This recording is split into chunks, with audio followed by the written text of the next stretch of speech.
নমস্কার, আমি শাওনাদিত্য, পদার্থবিদ্যার শিক্ষক। আপনারা জানেন যে যোগ্য শিক্ষক ও শিক্ষাকর্মীদের এর সাথে হওয়া এই অন্যায়ের প্রতিবাদে এবং তাদের সেই অন্যায় অবিচার নিরসনের জন্য আমি সুপ্রিম কোর্টে জনস্বার্থ মামলা করেছিলাম এবং সেটাতে কি হয়েছে তা আপনারা জানেন। কিন্তু শুধু তাই নয়, আমি এই ব্যাপারে বিভিন্নভাবে অনেক জায়গায় রাষ্ট্রপতি হোক, ministry of law and justice হোক, রাজ্যসভা হোক বা বিভিন্ন ব্যক্তিবর্গের কাছে নিয়মিত রেজিস্টার্ড পোস্টে চিঠি, ইমেল সব কিছু আমি করেছি। রিসিভ কপির নম্বর লিখতে লিখতে আমার ডায়েরির পাতা ভরে গেছে, তেমন কিছু হয়নি। আপনারা দেখেছেন সেই জনস্বার্থ মামলাতে কি ঘটেছে, কোর্টের ভেতরে কি ঘটেছে সেটা দেখার জন্য বক্সে, কমেন্ট বক্স বা ডেসক্রিপশন বক্সে লিঙ্ক থাকবে, সেটাতে আপনারা দেখে নিতে পারেন। তো আমি অনেকদিন থেকে ভাবছিলাম আর কিভাবে গেলে পরে তাদের এই অন্যায় অবিচারের কথা তুলে ধরা সম্ভব এবং সেই কর্মকাণ্ডটি যেন কেউ উপেক্ষা না করতে পারে। অনেকটা পড়াশোনার পর এবং বিভিন্ন জায়গা থেকে জানার পর আমার মাথায় আসে গণস্বাক্ষর কর্মসূচির কথা। অর্থাৎ এখানে শুধু গণস্বাক্ষর কর্মসূচি নয়, আমরা এখানে অ্যাকচুয়ালি মাস পাবলিক রিপ্রেজেন্টেশন করছি।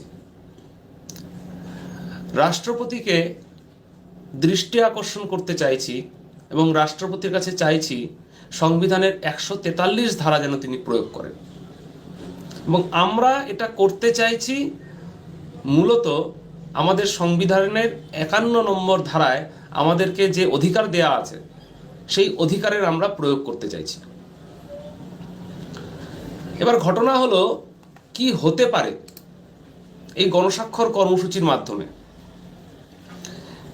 এর আগে তো দেখলেন আমি একা একা করেছি সবকিছু। তো একা একা যেটা করেছি তার সেই কণ্ঠস্বর কারো হৃদয় বিগলিত করতে পারেনি, কাউকে ভাবতে বাধ্য করতে পারেনি যে এদের জন্য কিছু একটা ভাবা উচিত। তাই এখন আমি এই কণ্ঠস্বরের বদলে কলরব পৌঁছে দিতে চাইছি। সেখানে আপনাদের সমর্থন দরকার। আমি রাষ্ট্রপতির কাছে সেটা জমা দিতে চাইছি আপনাদের সমর্থন সহ। আপনাদের সেই সমর্থন থাকবে সেই গণস্বাক্ষরের মাধ্যমে। এই গণস্বাক্ষর অফলাইনে কোথাও কোথাও হয়তো হবে। এছাড়া আমি প্রত্যেকের সুবিধার জন্য অনলাইনে এই গণস্বাক্ষর কর্মসূচি বাস্তবায়িত করার চেষ্টা করছি। কাজটা খুবই সিম্পল। লিঙ্ক দেওয়া থাকবে, সেই লিঙ্কে আপনাকে জয়েন করতে হবে। সেই লিঙ্কে গিয়ে সেই গুগল ফর্মে ঢুকে আপনি প্রয়োজনের লিঙ্কে আরও লিঙ্ক থাকবে, সেই লিঙ্কে আপনি ক্লিক করে রাষ্ট্রপতির কাছে আমি কি বার্তা দিতে চাইছি সেটাও আপনি পড়ে নিতে পারেন। কোনো লুকোছাপার প্রশ্ন নেই। সেখানে শুধু আপনার নাম, আপনি যদি সমর্থন করে থাকেন তাহলে তার নাম, ডিস্ট্রিক্ট, স্টেট, পিন নাম্বার এবং আপনি কি কাজ হতো যদি প্রত্যেকের সিগনেচার আপলোড করে দিতাম। কিন্তু সিগনেচার আপলোড করতে গেলে অনেকের ক্ষেত্রে এই অনলাইনের মাধ্যমে যথেষ্ট সমস্যা হবে।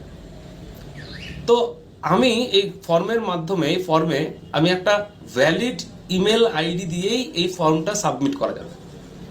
আপনার ভ্যালিড ইমেল আইডি না থাকলে আপনি সেটা সাবমিট করতে পারবেন না। অর্থাৎ এই ভ্যালিড ইমেল আইডি আপনার একটা আইডেন্টিটি। তো আপনার আইডেন্টিটি সেখানে কিন্তু প্রুফ হয়ে যাচ্ছে। তাই সিগনেচার না দিলেও আপনার ইমেল আইডি দিয়ে, যেটা আমি ওখানে দিয়ে দেব, সেটাও আপনার আপনি যে দিচ্ছেন সেই জায়গাটা থাকছে সম্পূর্ণ রকম, যে আপনি আপনার নিজের পছন্দ মতো নিজের সম্মতি দিচ্ছেন। তার ফলে সিগনেচার না থাকলেও সেই সিগনেচারের বদলে ইমেল আইডিটাকে সেখানে আমি প্লেস করে দেব, সব কিছুই থাকবে সেখানে। তো কেন করছি, কি হতে পারে?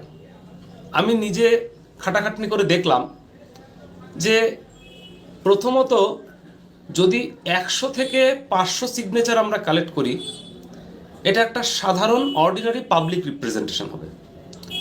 If it is 5,000 to 20,000, then it is serious constitutional Memorial.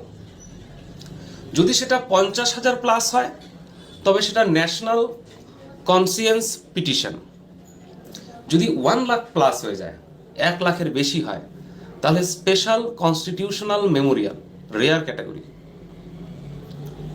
কি হতে পারে এতে? এবার এই পিটিশনটা কনস্টিটিউশনাল মেমোরিয়াল পর্যায়ে পৌঁছে যাচ্ছে। আমার চিন্তাভাবনা অন্তত 1 লাখ, এবং আমি জানি আপনারা চাইলে সেটা 1 লাখ নয় 1 কোটিতে পৌঁছে যেতে পারে। এটা প্রথমে প্রেসিডেন্টের কাছে যাওয়ার আগে, এবং শুধু তাই নয়, প্রেসিডেন্টের কাছে যাওয়ার পরেও it's eligible for the cabinet law ministry consultation. সেখানে সেটার আলোচনা হবে।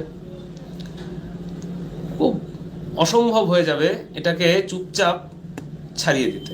এবং প্রেসিডেন্টের কাছে যাবার আগে সিনিয়র প্রেসিডেন্সিয়াল সেক্রেটারিয়েট অফিসার্সরা এটা দেখবে, মিনিস্ট্রি অফ ল অ্যান্ড জাস্টিসের কাছে সেটা পাঠানো হবে, এবং কনস্টিটিউশনাল অ্যাডভাইজারি উইং সেটাকে কিন্তু সেটা নিয়ে নাড়াচাড়া করবে। তো এটা পলিটিক্যালি অ্যান্ড কনস্টিটিউশনালি ভিজিবল হবে। তো আপনাদের ক্ষেত্রে, যোগ্য শিক্ষক শিক্ষাকর্মীদের ক্ষেত্রে এটা কিন্তু বেশ ফলপ্রসূ হবে। কিন্তু এই সিগনেচারটা কিন্তু যোগ্য শিক্ষক শিক্ষাকর্মীরা করবেন না, আপামর জনসাধারণ করবেন। আশা করি শুধুমাত্র শিক্ষক সমাজ, আমরা শিক্ষক সমাজ, তারা যদি এগিয়ে আসি, শুধু একটা সই, শুধু একটা সমর্থন। আমরা কত শিক্ষক আছি ভাবুন তো। প্রত্যেকটা স্টাফ রুম যদি আমরা দলমত নির্বিশেষে এই কাজটুকু করি, কারণ আমি তো কোনো রাজনৈতিক দলের এখানে পক্ষ হয়েও কথা বলছি না, কোনো রাজনৈতিক দলের বিপক্ষেও কথা বলছি না, কোনো ধর্মের কথা বলছি না, কোনো ধর্মের বিপক্ষেও কথা বলছি না, সাধারণ মানুষের কথা বলছি, যেখানে সেটা পাবার কথা তাদের কথা বলছি। তাই এটা খুব একটা কঠিন কিছু কিন্তু নয়। 1 লাখ সিগনেচার নিমেষে হয়ে যাওয়ার কথা।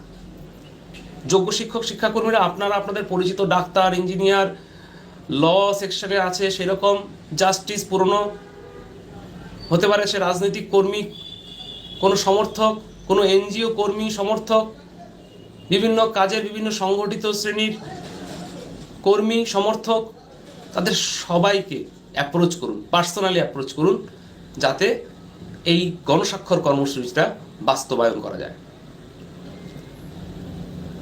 এবার আমি একা নই, কণ্ঠস্বরের বদলে কলরব পৌঁছবে, কিন্তু নির্ভর করছে আপনাদের সমর্থনের ওপর।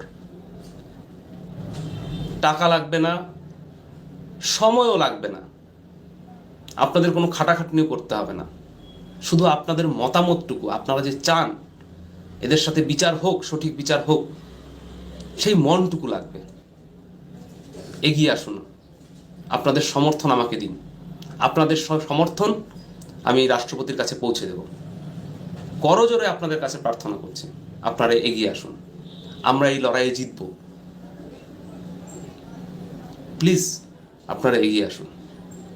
সবাই ভালো থাকবেন, সুস্থ থাকবেন। নমস্কার।